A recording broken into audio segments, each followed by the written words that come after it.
Welcome back, everyone. Today we'll be doing an oil change on a 2011 Honda Odyssey with a 3.5 liter V6.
After starting your car, make sure to check the oil level and top off if needed.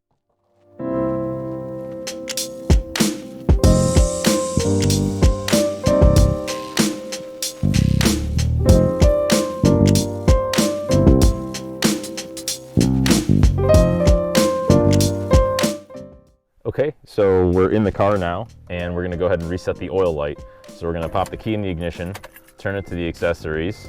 Let's get this blower fan off, and then we'll go ahead and hit this button down here until we get to our oil life. So oil life 30%, then we press and hold this for I think 10 seconds. There we go. And then we go ahead and rotate the knob. This thing actually rotates. Rotate it to reset, and then press in the stick again. And now we're at 100%. Our oil life is reset. And there you have it. That's how you change the oil on your 2011 Honda Odyssey with a 3.5 liter V6 engine. Now, if you would have done anything differently, please let me know in the comments below. If you really liked the video, please give it a thumbs up. As always, I really hope you found this video helpful, educational, and entertaining. Thank you, and have a great day.